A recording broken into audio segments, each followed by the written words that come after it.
Hello à tous, ici Claire Virose et bienvenue dans un nouvel épisode d'Oser la reconversion, le podcast dédié à la reconversion professionnelle à quelques stades qu'elle en soit.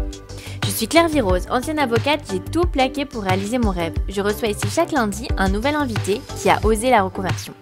Bonne nouvelle, le podcast Oser la reconversion a maintenant une page Instagram. Retrouvez-nous sur @oser la reconversion et vous pouvez aussi suivre les actualités du podcast sur le groupe Facebook dédié aux auditeurs. Je vous mets le lien dans la description de l'épisode. Si vous aimez le podcast, abonnez-vous, ça encourage énormément le podcast et surtout laissez un petit commentaire sur Apple Podcast, ça nous aide énormément, merci.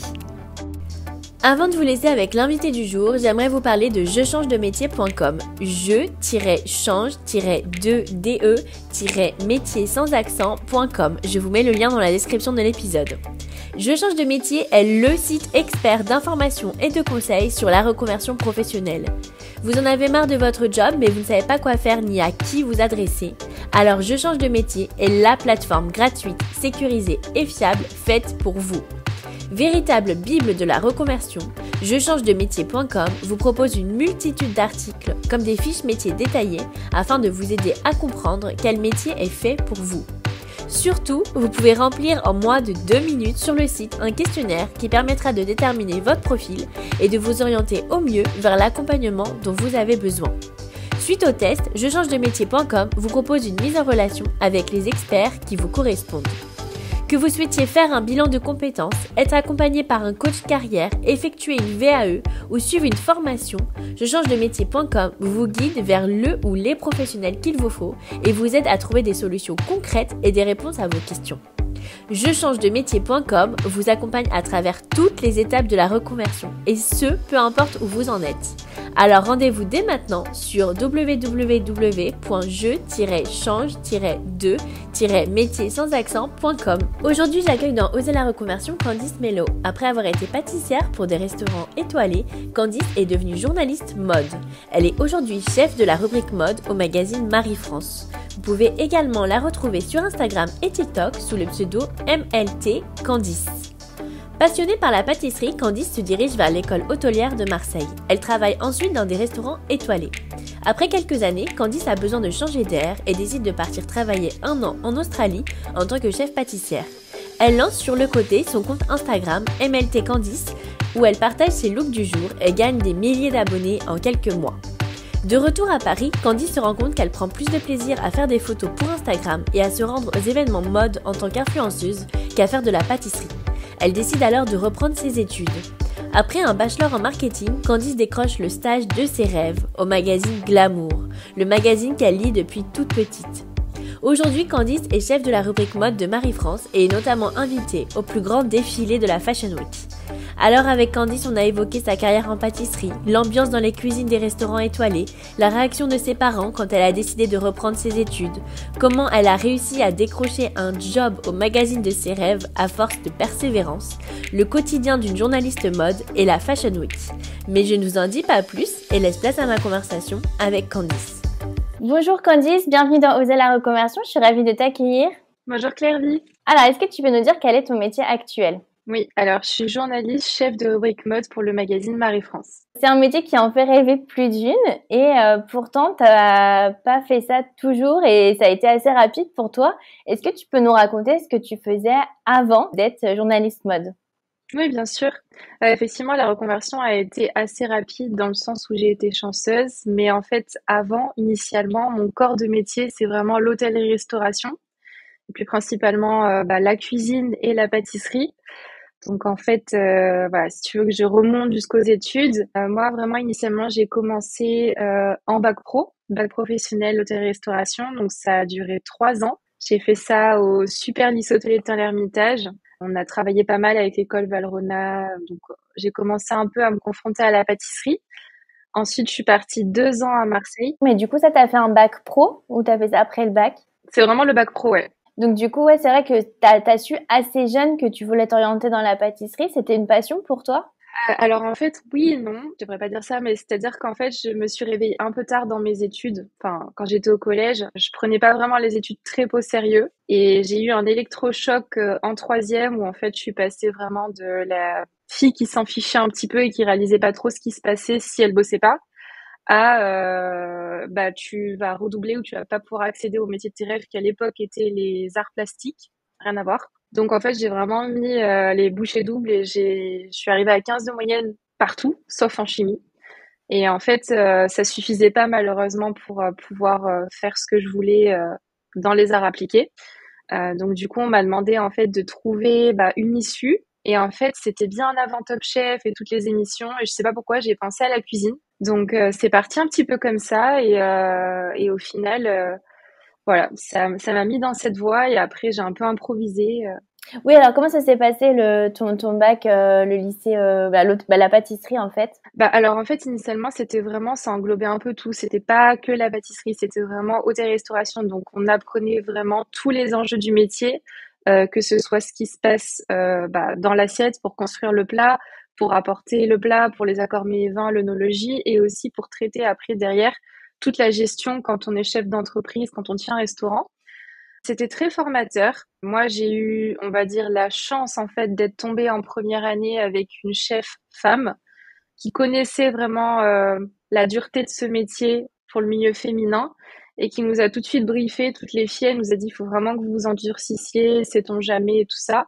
Moi, j'ai eu de la chance, ça s'est toujours très bien passé, mais voilà, ça a été une première étape et après, j'apprenais, j'ai changé de chef plusieurs fois dans l'école puisque c'était un peu ça le concept. On apprend, on sert des clients qui en réalité sont des gens qui viennent manger au lycée hôtelier et ensuite on se forme dans plein de maisons différentes, des stages, des saisons. Elle entendait quoi par s'endurcir?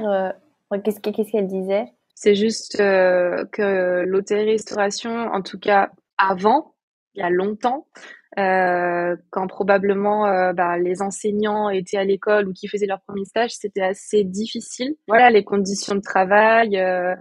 Ouais, je pense que j'apprends rien à personne. Des fois, il y a il y a un plat qu'il faut vite maintenant tout de suite. On va un petit peu s'énerver ou autre.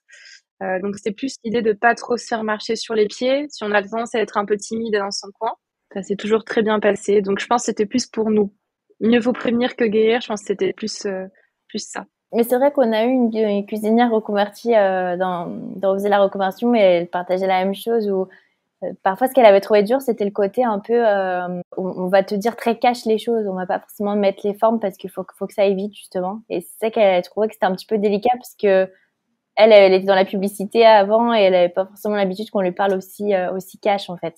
En même temps, ça a des côtés positifs aussi des fois parce qu'il n'y a pas forcément besoin de tourner en rond autour d'un sujet, mais bon. Et alors toi, c'était vraiment la pâtisserie qui te plaisait, même si tu étais formée un peu à tout dans la restauration. Comment ça s'est passé quand tu es sortie de l'école? Alors moi, de base, c'est la cuisine que j'ai fait pendant 7 ans et la pâtisserie, je l'ai faite les dernières années. J'ai fait une mention complémentaire. Donc après le bac pro, j'ai fait un BTS et après le BTS, j'ai fait une mention complémentaire. Euh, donc voilà, c'est plus ça. En fait, quand je suis sortie de l'école, j'avais déjà un bon pied dans le milieu parce qu'en fait, la particularité et qui est très positive de ce domaine-là, que ce soit bac pro, euh, que ce soit BTS ou les mentions complémentaires, en gros, en fait, on peut faire des saisons, c'est-à-dire que toute l'année, on travaille, on est à l'école. Et l'été, pour financer les études, pour financer des voyages ou autres, et pendant, je sais pas, 2 mois, tous les vacances, on va bosser dans un établissement. Et donc moi, j'ai fait ça. Et puis j'ai fait des super établissements quand j'étais en stage. J'ai travaillé pour Anne-Sophie Pic, donc qui est 3 étoiles Michelin. J'ai fait deux macarons Michelin, la Villa René Lalique à Vingen-sur-Moder en Alsace. Et en fait, ça, c'était des échantillons par-ci, par-là pendant les études qui font que quand on a fini, on n'est pas comme quand, je sais pas, on a fait des études très longues et on n'est jamais sorti des bancs de l'école. Là, on était vraiment mélangés tout le temps. Donc, ça s'est fait hyper naturellement. Et c'était difficile de trouver tes jobs comme ça l'été? Ouais, alors il y a beaucoup de demandes. Alors, je sais pas si c'est vraiment une question de chance, mais peut-être plus aussi de la persévérance, parce que quand j'ai envie d'avoir quelque chose en général, je lâche pas et je quitte même à me déplacer, à aller voir le chef en personne pour lui parler. Et au tout début, en fait, il y avait des stages où soit c'était l'établissement, enfin l'école qui nous plaçait directement selon le niveau de l'élève, Donc c'était comme ça aussi que j'avais été placée chez Anne-Sophie Pic, parce que j'avais un bon niveau en pâtisserie. Et après, ben, on se fait des contacts par-ci, par-là, on les garde, et quand ensuite on veut intégrer notre établissement, on y va, ou on envoie directement le CV. Et petit spoil, il n'y a pas besoin d'avoir fait une école une hôtelière à 30 000 € l'année pour intégrer des super établissements. La mienne était gratuite j'ai pu accéder vraiment à des endroits qu'on penserait impossibles, alors que c'est pas du tout le cas. C'est juste la motivation et la persévérance. Et qu'est-ce qui a fait, tu penses, la différence justement pour c'est le fait d'insister? Est-ce qu'on te fait des tests? Comment ça se passe? Alors pour les stages, non, il n'y a pas d'essai. C'est directement la confiance donc des enseignants qui connaissent le milieu et en fait qui placent les élèves ou en tout cas les élèves qui repèrent un établissement dans lequel ils ont absolument envie de travailler. Et ensuite, les professeurs de cuisine, de restauration, ils donnent leur aval parce que c'est aussi la réputation de l'établissement qui est en jeu. Pour moi, ça s'est fait super naturellement. Je pense que c'est vraiment comment on est impliqué à l'école, comment on travaille, comment voilà, si on a un petit peu de la créativité, si on est autonome, si on a des idées et qu'on les propose au chef, et puis après, enfin voilà, c'est vraiment faire ses preuves et puis après, ça vient tout seul. Et donc, du coup, tu as fait ça pendant combien de temps, études et puis ensuite ta carrière? À vue comme ça, je dirais 7 ans. Honnêtement, je j'ai jamais vraiment calculé. J'ai commencé ouais, en 2010, les études plus les boulots à côté. Donc ouais, ça commence à faire. Et alors, comment ça s'est passé quand tu es sortie de l'école et que tu as eu ton premier job? Ça m'a plu, c'était vraiment hyper intéressant. Voilà, c'était plein de petits boulots que j'avais enchaîné un peu dans le sud, parce que moi j'étais là-bas à l'époque, vu que je sortais de l'école de Marseille. Et ensuite, en fait, ce qui est assez original, on va dire, c'est que je suis partie 1 an en Australie. J'avais trouvé un boulot aussi, surtout pour financer, donc c'était un restaurant gastronomique et c'était pour financer vraiment mes études. Et après, c'est vraiment là-bas aussi où j'ai eu l'opportunité d'être vraiment chef pâtissière. J'ai fait pas mal de petits endroits qui m'ont donné pas mal de liberté finalement. Et puis j'ai pu mettre en pratique vraiment ce que j'avais appris dans les maisons étoilées avec voilà, les super chefs pâtissiers que j'avais eus. Et puis après, j'ai enchaîné pas mal de petits boulots et quand je suis revenue à Paris, j'avais une bonne base solide. Et alors, comment ça t'est venu l'Australie? Est-ce que c'est à ce moment-là où tu as commencé à avoir envie de faire autre chose et tu t'es dit j'ai envie de partir déjà pour me changer un peu les idées? Ouais, c'est ça. L'Australie, en fait, de base, c'était moi un pays qui m'avait toujours fait rêver. Voilà, je sais pas, c'était loin, c'était grandes étendues. J'avais vraiment envie de couper un petit peu avec ma zone de confort. Et au final, quand je suis arrivée là-bas, tout s'est fait un peu naturellement. Voilà, j'avais la pâtisserie, j'avais aussi la cuisine à côté. J'avais pas mal d'expérience. Et finalement, en fait, c'était l'époque où, je sais, c'était en retard, mais je me suis mis sur Instagram. C'était 2013, je pense. Non, non, même pas 2013. Pardon, c'est pas du tout 2013, c'était 2017. Donc c'était très en retard, effectivement. Et en fait, j'ai gagné pas mal d'abonnés. Je crois que j'avais gagné 3000 en 2 mois, quelque chose comme ça. Et en fait, je me suis dit waouh. Et initialement, c'était vraiment des photos de mode, des looks, parce que j'ai toujours aimé la mode, la façon de s'habiller. Et le fait d'immortaliser une tenue, je trouvais ça hyper intéressant. Surtout que là, j'étais dans un pays qui me donnait vraiment l'opportunité d'avoir et le vêtement et un fond de décor, je sais pas, une île paradisiaque ou autre. Et donc, c'est parti comme ça. Et comment tu t'es lancée pour Instagram? Parce que souvent quand on a déjà un job, on n'ose pas forcément euh, voilà, faire comme on va dire les influenceuses. On a l'impression que c'est pas très sérieux, que c'est ridicule, que notre entourage va nous juger. Comment tu as eu le déclic de poster la première photo? Alors, en fait, je me suis pas du tout posé ces questions. Pour moi, Instagram, c'est plus un album photo et je pense que ça le restera toujours. Parce que même souvent, je suis nostalgique, je remonte dans mon historique et voilà, c'est vraiment des photos qui représentent un moment fort de ma vie. C'est pas poster pour poster ou poster pour faire du like. Donc voilà. Et en fait, quand j'étais en Australie, je me sentais vraiment libre. C'est-à-dire que j'ai fait la rencontre de photographes qui étaient sur place. Enfin, je faisais des partenariats avec des marques parce que c'était l'époque où il n'y avait pas besoin d'avoir 70 000 abonnés sur Instagram pour faire des collabs et être vraiment crédible et faire des choses hyper intéressantes. Et donc c'est comme ça que j'ai commencé à mettre le pied un peu dans le milieu. Et puis on avait même fait un défi avec un photographe qui m'avait dit un jour, bah vas-y, tu verras, ici voilà, c'est pas comme peut-être à Paris ou dans d'autres villes. Là, tu peux vraiment faire ce que tu veux, il n'y a pas de jugement. Et du coup, je m'étais assise en plein milieu d'un centre commercial, en plein passage. Et en fait, personne m'avait jugé. Et en fait, c'était tout naturel. Ouais, c'est complètement une autre mentalité. Et du coup, à ce moment-là, tu te disais quoi? Je fais ça pour m'amuser ou déjà tu avais envie d'en faire un jour ton métier, enfin de travailler dans la mode? C'était pas encore mature dans ma tête, j'avais pas encore réfléchi à ça, c'est vraiment fait crescendo. C'est juste qu'en fait, bah, l'avantage de l'Australie par rapport à la France, c'est qu'il y a un super niveau de vie, c'est-à-dire que on peut travailler à mi-temps et avoir le même salaire qu'un temps plein en France, et ça c'est une réalité. Et très bien s'en sortir à la fin du mois. Moi, j'avais un budget shopping vraiment, je sais pas, enfin fou. Et en fait, du coup, bah, le matin, je travaillais, je me levais très tôt. Et vers 15 heures à peu près, j'avais terminé ma journée. Et du coup, bah, plutôt que de rien faire ou de simplement me balader, parce que moi, j'étais à Melbourne dans un premier temps, et bah, je m'étais dit, bah, autant rentabiliser mon temps, faire ce que j'aime, je fais des photos. Et en fait, c'était comme un deuxième métier, mais ça l'était pas encore vraiment. Et ça, pour le niveau de vie, c'est vrai pour tous les métiers ou c'est spécifique à la cuisine, pâtisserie? Non, je pense que c'est pour tous les métiers. Enfin, j'ai pas le panel de métiers, de salaires et tout ça, mais en tout cas, c'est le constat que qu'on s'en est tous fait en allant là-bas. Ah oui, c'est incroyable, j'avais aucune idée qu'il y avait une telle différence. Et alors, comment ça s'est fait? Donc, t'es resté combien de temps en Australie? Je suis restée un an, donc 2017, mi-2017, mi-2018. Et alors, comment ça s'est passé ton retour? J'imagine que ça devait être un peu difficile. Ouais, bah, c'était difficile dans le sens où bah quand on était parti en Australie, parce que on était partis à deux, ça nous a fait un choc culturel et quand on est revenu en France, ça nous a refait un choc culturel, mais dans l'autre sens, parce que c'est complètement différent. Après, j'étais très contente de rentrer parce que je suis vraiment attachée à la France, je suis attachée aux gens, j'avais tous mes amis, ma famille, et puis voilà, même pour la mode, pour la pâtisserie, pour la cuisine.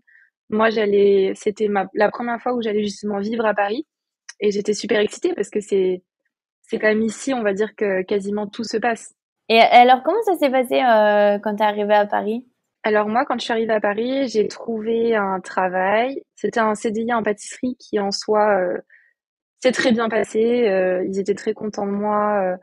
Enfin, vraiment, j'étais même censée remplacer la chef de partie, donc quand même, c'était un niveau assez élevé, qui allait justement donner sa démission. C'était quand même une expérience très formatrice. J'ai quand même appris beaucoup de choses, j'ai apporté beaucoup de choses, donc moi, je reste positive dans tous les cas. En fait, c'est surtout juste, je me dis, si ça n'était pas arrivé, j'en serais peut-être pas où j'en suis aujourd'hui. Et en fait, bah, c'est juste, je me souviens que je prenais plus de plaisir à faire mes photos, à acheter des vêtements, à discuter avec les marques, à travailler avec bah, les collaborateurs, faire des partenariats, faire des events presse finalement, que de passer du temps là-bas, en tout cas en tant que mon métier. Et du coup, c'est comme ça que le déclic, il a commencé à opérer. Et en fait, un jour, j'ai carrément appelé mes parents et je leur ai expliqué que voilà, je voulais vraiment me reconvertir, que j'avais un plan B, qu'il fallait que je reprenne mes études et tout ça, mais qu'il fallait qu'ils me soutiennent.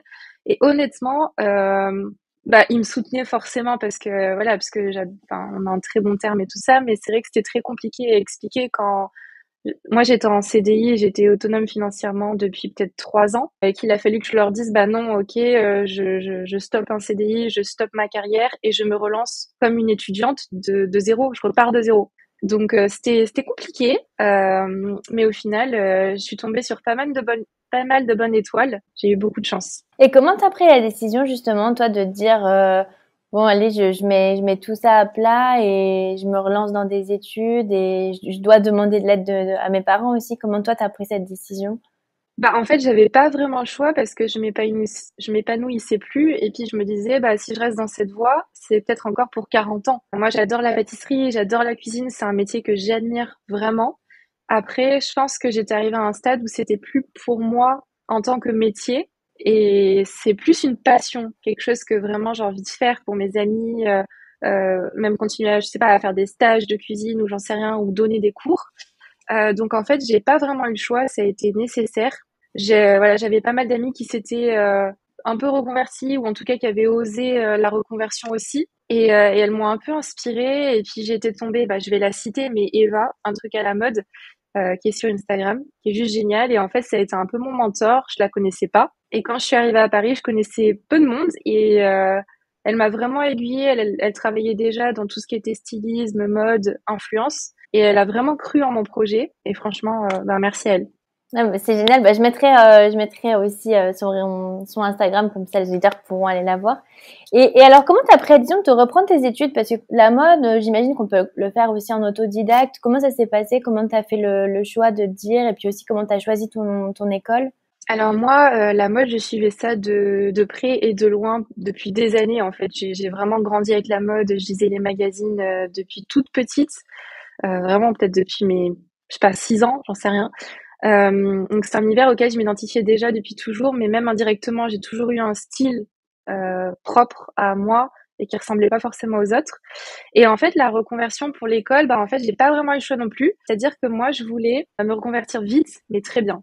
C'est-à-dire, je voulais pas reprendre des études peut-être pendant 5 ans qui allaient pas forcément me mener là où je voulais, parce que si j'avais fait ce genre d'études, en fait, je commencerais ma vie active seulement peut-être maintenant, voire l'année prochaine, donc ça aurait été un peu tard. Et j'avais des amis qui m'avaient parlé de lycée fac, donc lycée fac bachelor, qui est un petit peu dispersé dans toute la France. Il y en a une à Nice, à Bordeaux, je crois qu'il y en a dans le nord de la France. Et moi, j'ai fait celle de Paris. Elle était accessible. Il me semble qu'elle était à 5 000, 6 000 euros. Donc, c'était, voilà, j'ai fait un emprunt, mais ça rentrait encore dans mes frais. Contrairement à certaines écoles qui vraiment, je pense que c'est 15 000, 30 000, voilà. Et j'avais des amis qui l'avaient fait, qui m'en avaient dit vraiment du bien.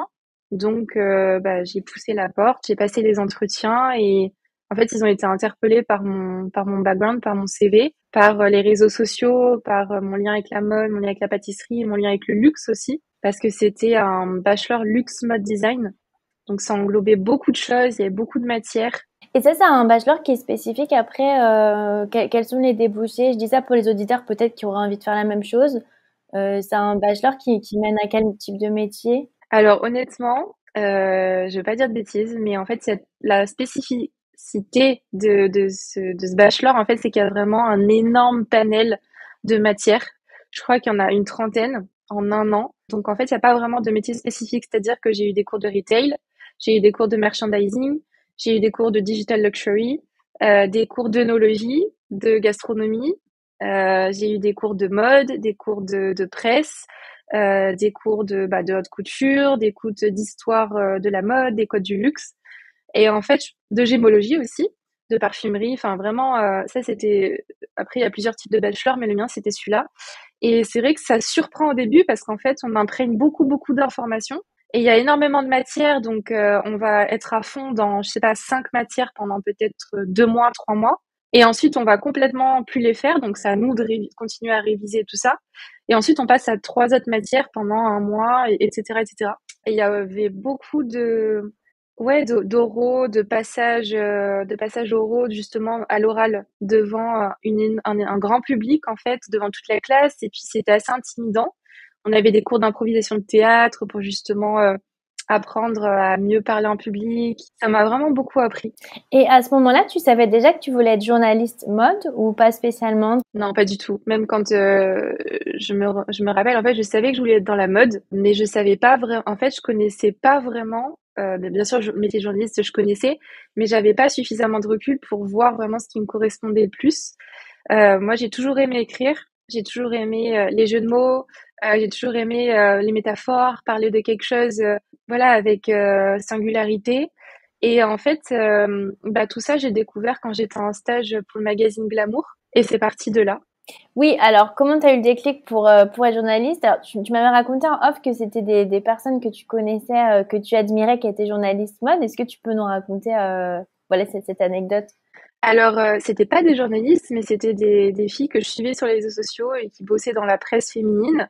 Moi, j'aimais beaucoup leur look, je suivais leurs stories. En fait, cet univers me faisait rêver. Et en fait, quand je regardais leurs stories, quand je regardais un petit peu bah, leur travail, ce qu'elles faisaient, le groupe, les magazines, bah, j'ai commencé vraiment à m'identifier et à me dire que c'était, enfin, si ça me donnait autant envie, bah, pourquoi j'aurais pas le droit, pourquoi j'aurais pas accès? Ouais, tu avais envie d'être comme elle. Et justement, comment tu as fait pour dépasser cette barrière? Parce que souvent, en tout cas, pour travailler dans la mode, on se dit, ah voilà, elles sont pas comme moi, elles ont peut-être, je sais pas, elles ont une situation plus aisée, elles ont plein de sacs, elles connaissent déjà plein de monde. Comment t'as fait toi pour dépasser ce blocage de dire, bah moi aussi j'ai le droit et je peux faire comme elle? Bah, j'avoue, enfin, je me compare pas vraiment aux gens. Donc, pour moi, en fait, chaque personne a sa spécificité et puis il n'y a pas besoin d'envier les uns ou les autres. Je pense qu'on a tous quelque chose à apporter, même de manière différente. Et c'était pas je voulais être elle, c'était juste je me sentais bien dans ce milieu, dans les images des médias, voilà, des magazines, les choses qui se véhiculaient dans les stories. Pour moi, quand on est bon dans quelque chose, il n'y a pas forcément besoin d'avoir fait le bac et d'avoir suivi, enfin, je veux dire, d'avoir fait le bac spécifique et d'avoir suivi la ligne pour arriver au métier. Pour moi, bah, la vie, c'est des fois, on peut être très bon dans quelque chose et puis avoir quelque chose qui fait que, en fait, c'est pas forcément une ligne droite, c'est plein de plein de zigzags en fait qui peuvent mener au même chemin. Et les gens qui font la différence, c'est ceux qui sont vraiment bons dans ce qu'ils font ou qui ont envie de donner et de faire au mieux. Oui, c'est vrai qu'en France, on a tendance à être très sur les diplômes, les écoles et tout. Enfin, parfois, les personnes peuvent être un peu fermées d'esprit par rapport à ça. Et c'est super que tu dises que justement, on peut arriver par un autre chemin en montrant justement cette détermination autrement. Alors, est-ce que tu peux nous raconter comment tu as trouvé ton premier stage dans le journalisme mode? Est-ce que c'était comme le diable s'habille en Prada, les entretiens à rallonge? Comment ça s'est passé?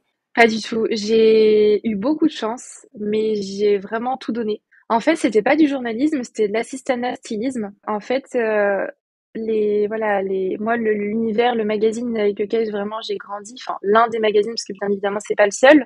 En tout cas, le magazine français que j'aimais beaucoup, c'était Glamour. Ils avaient refait leur ligne éditoriale, ils avaient un peu remodulé le magazine, ou un peu, quelques années, 1, 2 ans, je sais plus, avant que j'y aille. Et en fait, ça me plaisait encore plus et je m'identifiais encore plus à ce média.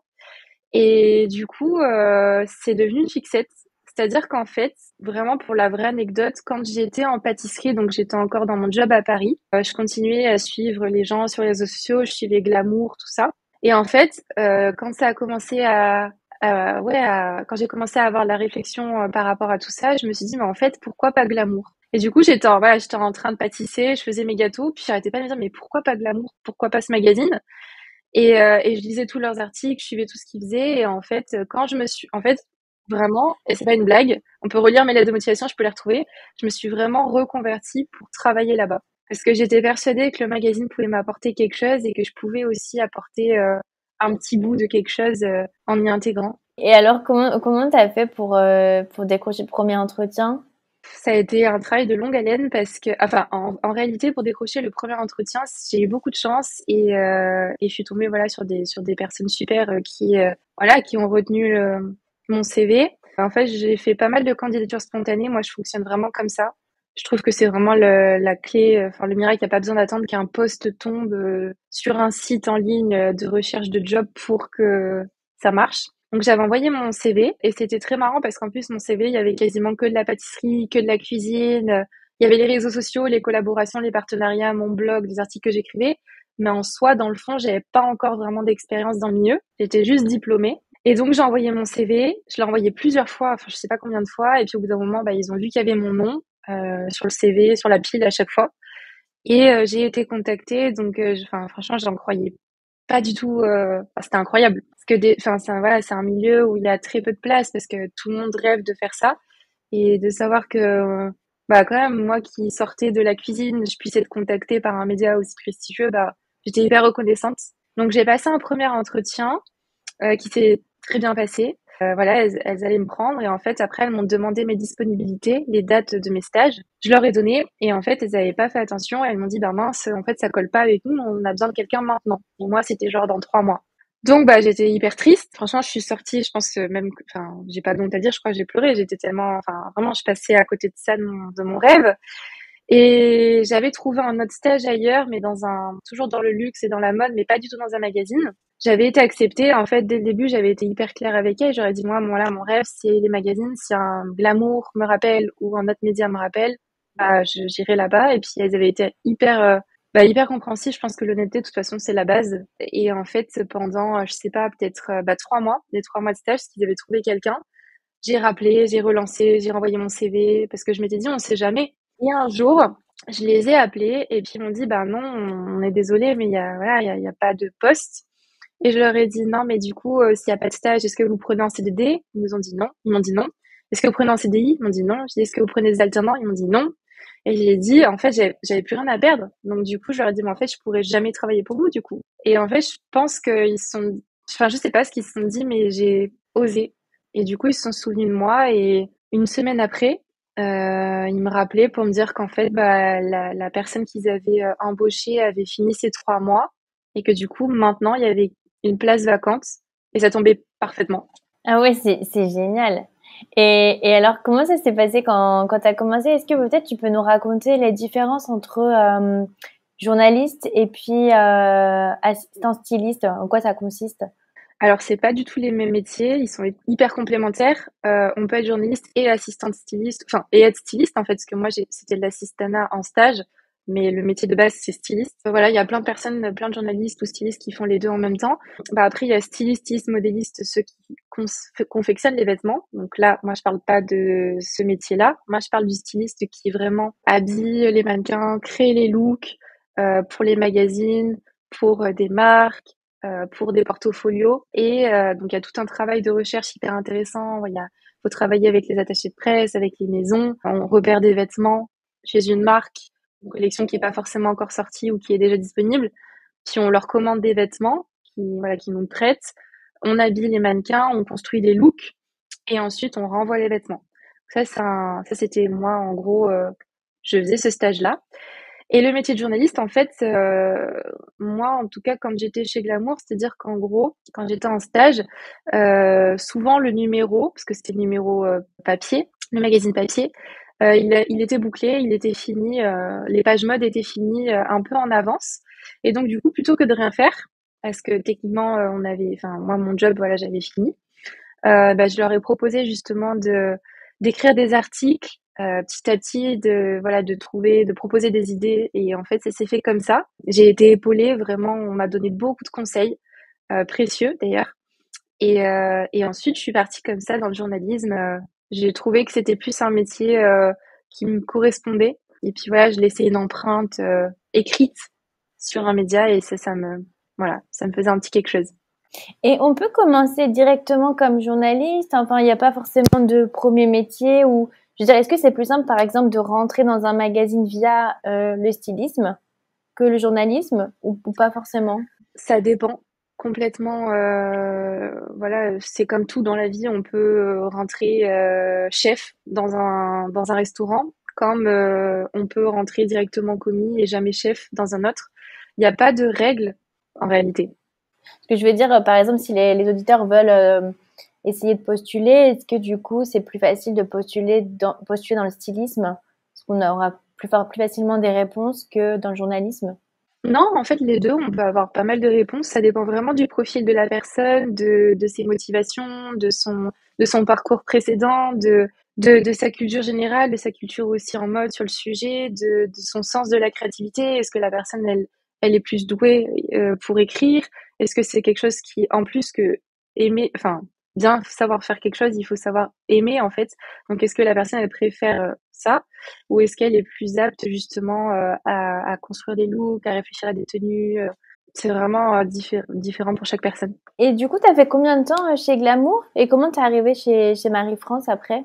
Alors moi, c'était un stage de 6 mois chez Glamour et ensuite, bah, malheureusement, le magazine a fermé. À mon grand regret, parce que c'était vraiment un magazine extraordinaire et qui j'espère réouvrir un jour. Et en fait, chez Marie-France, bah, j'avais été contactée par quelques médias par-ci par-là et en fait, finalement, j'avais envoyé, en fait, toujours candidature spontanée. J'étais allée directement sur les réseaux sociaux. Donc déjà, j'avais envoyé des lettres, j'avais envoyé des mails, des courriers directement pour que ça arrive à la rédaction de plein de magazines. Enfin, pas forcément de plein de magazines, mais plein de personnes qui travaillaient dans les magazines qui vraiment m'intéressaient. Je m'étais vraiment renseignée sur chaque média, sur voilà les postes qu'il y avait et tout ça. Et j'avais aussi démarché sur les réseaux sociaux. Je m'étais dit vraiment, jamais placer tous ses œufs dans le même panier. Faut vraiment donner, enfin, voilà, tenter sa chance partout. Et en fait, j'avais envoyé un DM sur le compte Bi Magazine. Et donc, ça fait partie du groupe de médias de Marie-France. Et en fait, ils m'ont répondu, enfin, le community manager m'a répondu, et il m'a dit qu'il y avait un poste justement en stage sur Marie-France en journaliste. Et donc, j'ai passé l'entretien et voilà, ça a commencé comme ça. Donc, ça a été incroyable parce que tu étais stagiaire en quelle année chez Marie-France? 2019, fin 2019, ouais. Voilà. Et donc, aujourd'hui, maintenant, tu es chef de la rubrique mode. Donc, c'est vraiment une ascension fulgurante. Est-ce que tu peux nous raconter comment ça s'est passé pour toi? Ça paraît extraordinaire de commencer comme stagiaire et puis d'être chef de la rubrique mode en quelques années à peine. Est-ce que tu peux nous raconter comment ça s'est passé et puis comment tu expliques ce succès? Et ben en réalité, moi, quand j'ai commencé, c'était en stage et donc il y avait seulement une seule personne en CDI à l'époque. Donc il n'y avait pas la grosse équipe qu'on est maintenant ou auquel on est habitué dans les autres magazines.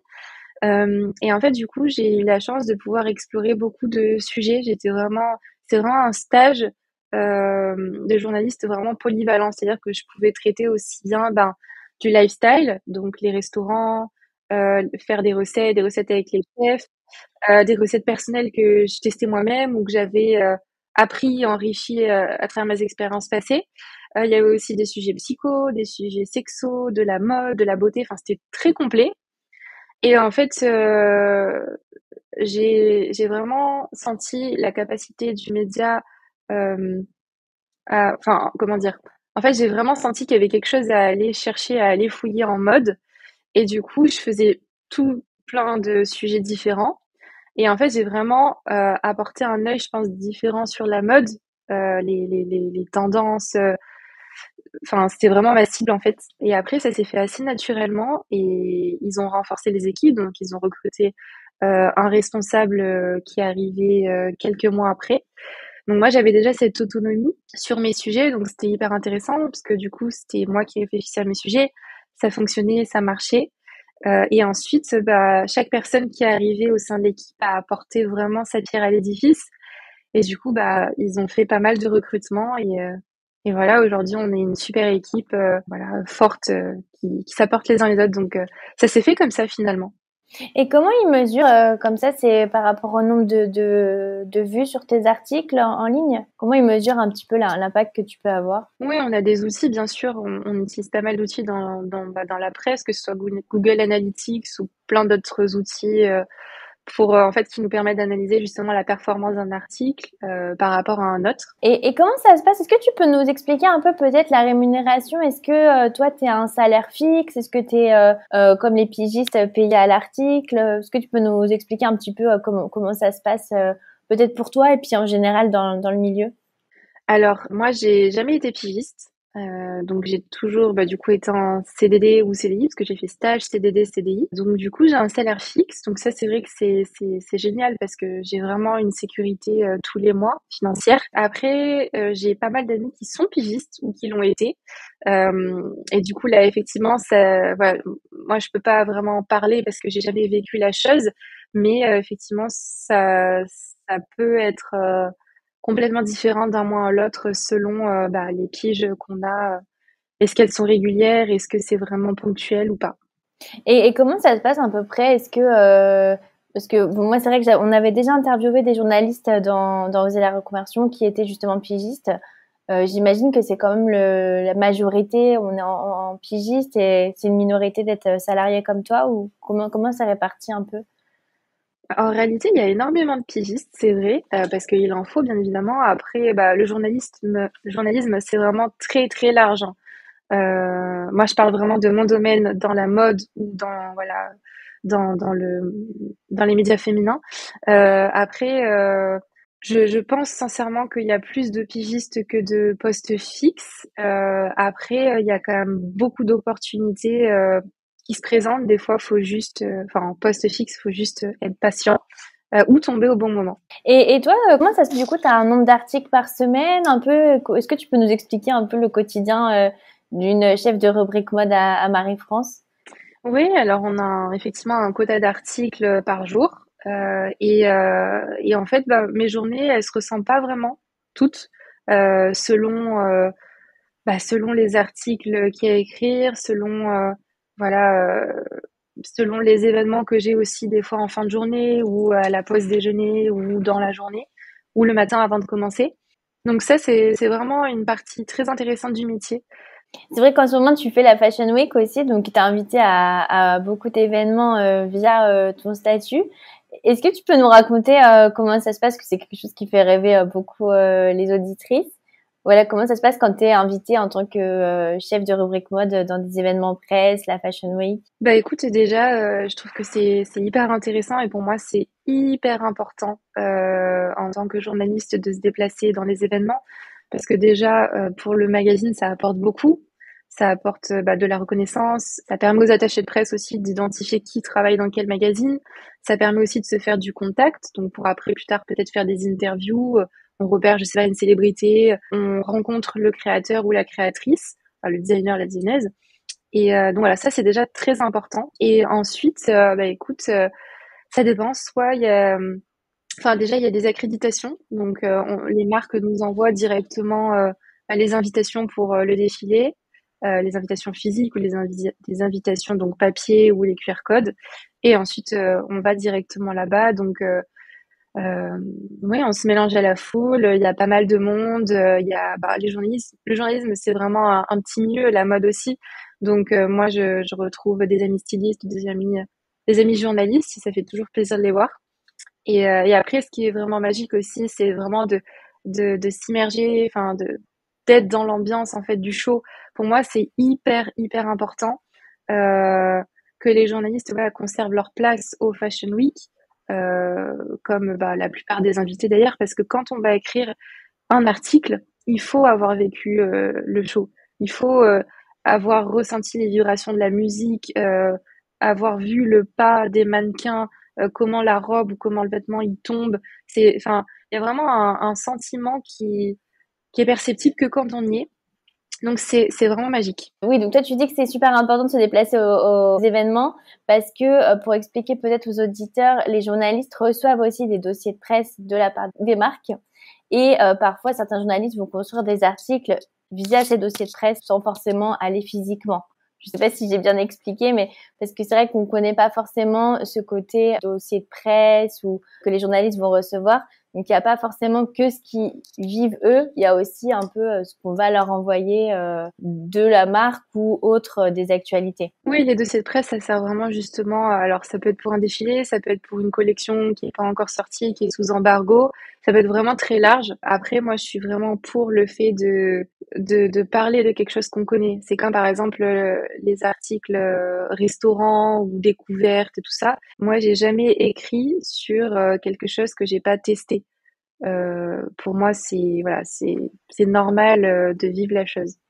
Et alors, est-ce que tu aurais des conseils pour réussir dans la mode? Alors, tu l'as dit un petit peu tout au long de ton témoignage, mais je sais pas si tu as un conseil pour réussir dans la mode en général, pas forcément le journalisme mode. Qu'est-ce que ce serait ton conseil? Déjà de la bienveillance, je trouve que c'est important, mais dans tous les métiers. La persévérance, faut vraiment pas lâcher. Et puis il faut aussi savoir, faut être passionné. C'est vraiment un métier de passion. Et si on n'est pas animé par ce qu'on fait, que ce soit l'écriture, que ce soit le stylisme ou autre, bah ça fonctionne pas.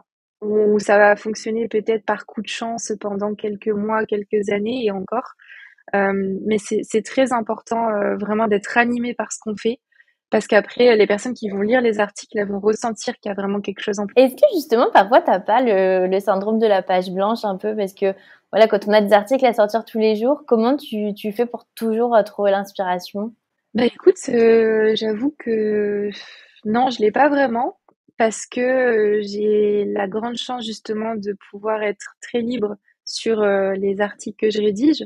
Voilà, parce que j'ai quand même développé une expertise depuis que je suis arrivée dans le milieu. Et du coup, comme je choisis plus ou moins mon sujet, enfin comme je choisis mon sujet, c'est quelque chose qui me parle. C'est quelque chose, je connais le sujet ou alors je vais m'enrichir en regardant voilà, en prenant plein d'informations et tout ça. Donc non, il n'y a pas vraiment la plage blanche. Des fois, ça peut arriver qu'effectivement, il y a un jour en mode, il se passe pas grand-chose. Là, il y a la Fashion Week, tu vois, il y a beaucoup de choses, il y a beaucoup d'événements et tout ça. Mais des fois, effectivement, il y a des moments de l'année où, voilà, il n'y a pas de tendance spéciale, il n'y a pas d'événement.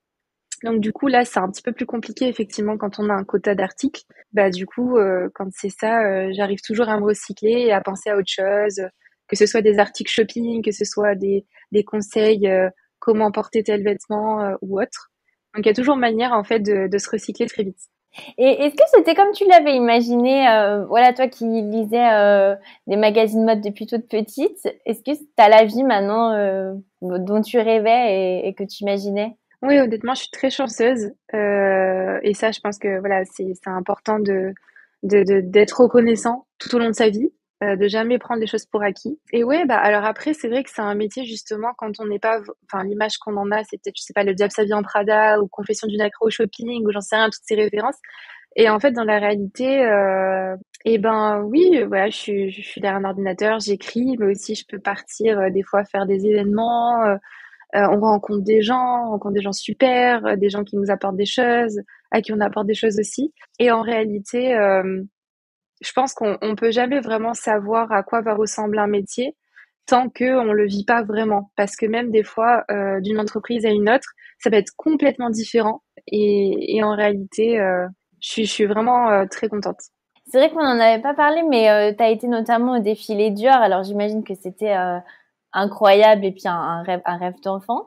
Mais si tu pouvais nous dire quel serait maintenant ton prochain plus grand rêve professionnel? Oui, effectivement, j'ai fait plusieurs défilés Dior. Moi, j'aimerais beaucoup. Enfin, il y a pas mal de défilés, enfin pas mal de maisons en fait qui sont sur ma liste. J'aimerais beaucoup faire Isabelle Marant parce que je trouve que voilà, je m'identifie vraiment au style à la fois très chic mais très décontracté. Enfin, à la fois rock mais à la fois glam. Enfin, voilà, il y a vraiment un super jeu autour de ça. Après, j'aimerais beaucoup faire Louis Vuitton également. Et je suis toujours à la recherche justement de petites marques qui sont, enfin de petites marques, de marques qui sont de maisons qui sont pas forcément encore vraiment connues, et qui devraient l'être ou qui ont vraiment quelque chose d'incroyable en fait à apporter. Par exemple là, Georges Obeka, je sais plus comment on prononce. C'était une marque, une de luxe en fait de haute couture même que je ne connaissais pas forcément il y a quelques années.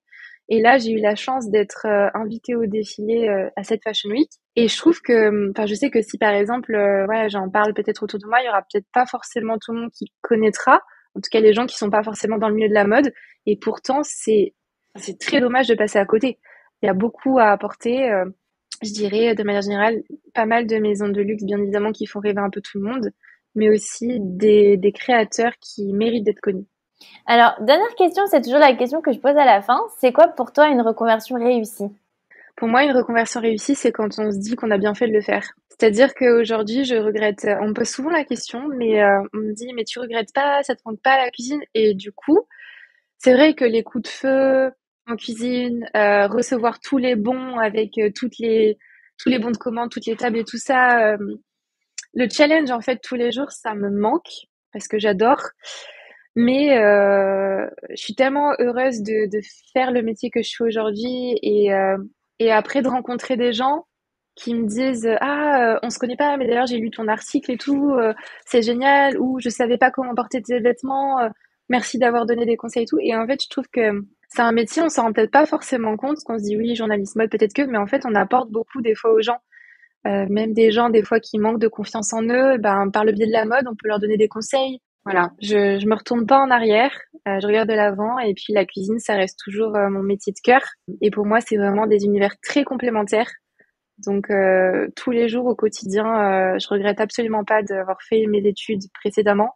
Et puis c'est des milieux qui se joignent. On voit tous les grands chefs qui collaborent avec les grandes maisons. Donc C'est vrai que finalement, enfin, quand on parle, il y a beaucoup de similarités. Le côté, justement, apporter du plaisir aux personnes, le côté challenge, un peu, voilà, ouais, challenge, compétition, le côté un peu très et presque élitiste en fait, puisqu'on a ce côté-là aussi dans la cuisine que peut-être pas élitiste, mais select, un peu haut de gamme. Il y a ce côté-là dans les deux côtés.